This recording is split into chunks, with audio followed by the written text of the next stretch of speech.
tenez-vous bien, le journal de France 2 en France a parlé de ce qui s'est passé à Bamako. Ce qui est drôle, c'est que la veille, on célébrait les 1 an de l'AES. Je n'ai pas vu ça sur le journal de France 2.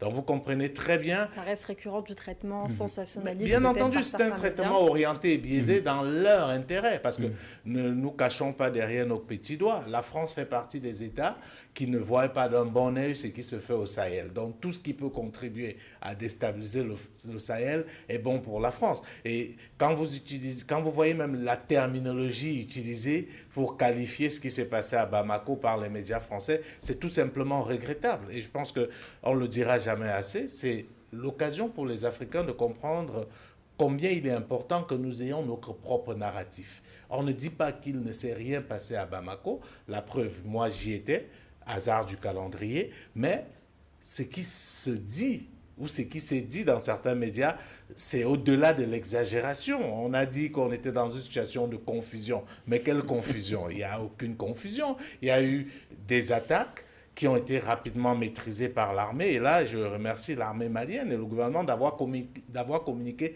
très rapidement, parce que c'est justement la non-communication qui aurait pu conduire à une certaine psychose. Donc, il ne faudrait pas qu'on se laisse berner par ce genre de choses.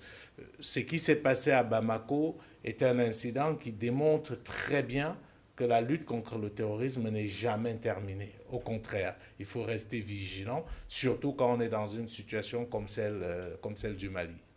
Et justement, il y a 1 an, quand la charte de l'Iptako Gourma a été signée, l'objectif c'était de lutter, on l'a dit, contre le terrorisme. Je voudrais avoir votre avis sur ce bilan en termes de sécurité régionale. Sur le terrain opérationnel, on sait qu'il y a eu des appuis de drones, il y a eu des échanges d'informations. En 1 an, où est-ce qu'on en est? Est-ce que c'est assez? Est-ce qu'on peut aller plus loin?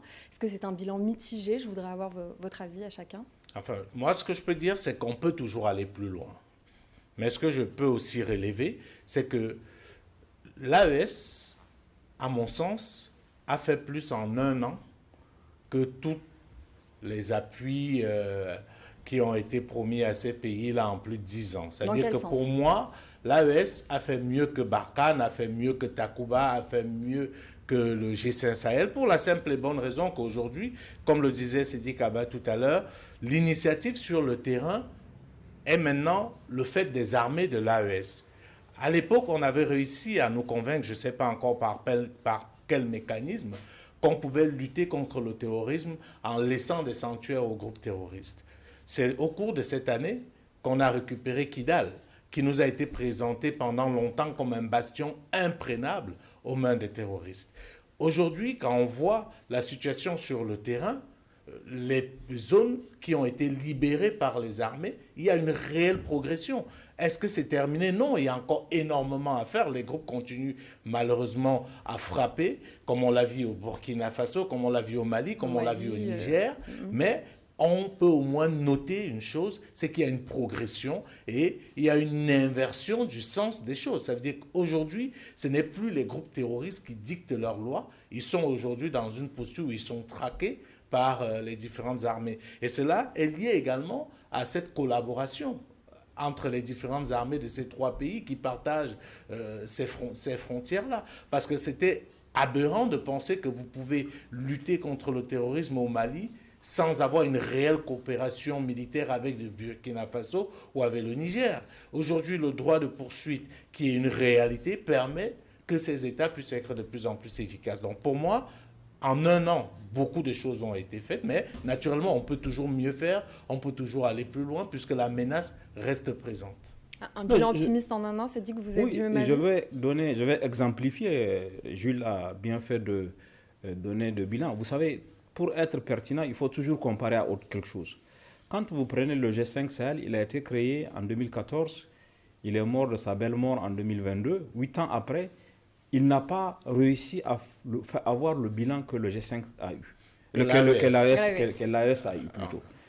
Parce que aujourd'hui, avec l'AES, il y a eu en mai de cette année, en mai 2024, des manœuvres conjointes des armées de 3 régions, à Tawa, dans le nord-ouest du Niger, manœuvres auxquelles ont été conviés le Togo et le Tchad qui ne sont pas membres de l'AES. C'est la preuve quand même qu'il y a cette volonté de construire une réponse commune transnationale à un défi qui est devenu transnational. Deuxième élément, il y a aujourd'hui des officiers d'état-major nigériens au Mali, comme il y en a des Maliens au Niger, au Burkina. Il y a donc une volonté d'aller ensemble qu'on n'avait pas avant. La troisième chose importante, à mon avis, au crédit de l'AES sur le plan militaire seulement, c'est aussi l'autonomie de décision.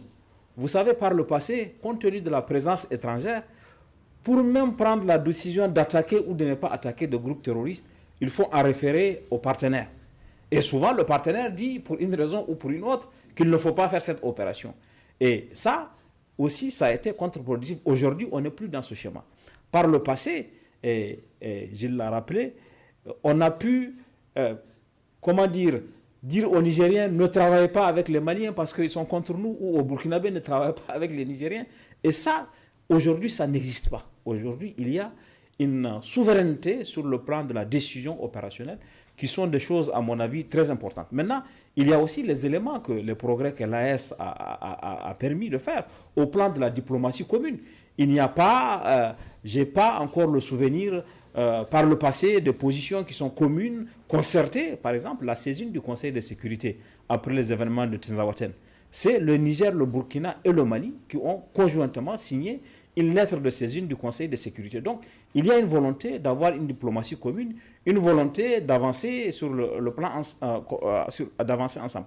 Maintenant, il est évident, comme tout bilan, celui de l'AES peut présenter de faiblesses, des endroits sur lesquels il faut faire de progrès. Personnellement, je pense que la question du rétrécissement de l'espace civique est une chose importante. Il faut, à mon avis, que les gens puissent s'exprimer, y compris dire des choses critiques. Il faut qu'il y ait une dynamique. Donc, il y a des choses sur lesquelles... Mais moi, fondamentalement, je crois que ce qui est important, c'est un peu la philosophie sur laquelle repose l'AES. Le fait de compter sur soi-même avant de compter sur quelqu'un d'autre, y compris dans tous les domaines. Vous savez, quand aujourd'hui on regarde la générosité de l'Occident envers l'Ukraine et qu'on regarde la pingrerie, si l'expression existe, de l'Occident envers le Sahel, ça doit nous convaincre. Pourquoi on donne autant à l'Ukraine, des milliards et des milliards se versent, alors que pour faire la force du G5 Sahel, c'était 400 millions de dollars, les pays n'ont pas été capables de recruter. Et le fait que l'AES dise que nous, notre paradigme, c'est de compter d'abord sur nous-mêmes. On n'a pas beaucoup de ressources, on a peu de ressources, mais on va compter sur le peu qu'on a. Si quelqu'un veut, il vient nous aider, s'il ne veut pas. Et je note avec beaucoup d'intérêt qu'il y a quand même du potentiel dans ces pays. Le Mali et le Burkina sont des producteurs d'or et de coton. Le Niger est producteur d'uranium et du pétrole. Donc, en se mettant ensemble, il y a beaucoup de choses qui peuvent être faites et en comptant sur eux-mêmes, ces pays-là, à mon avis, peuvent avancer.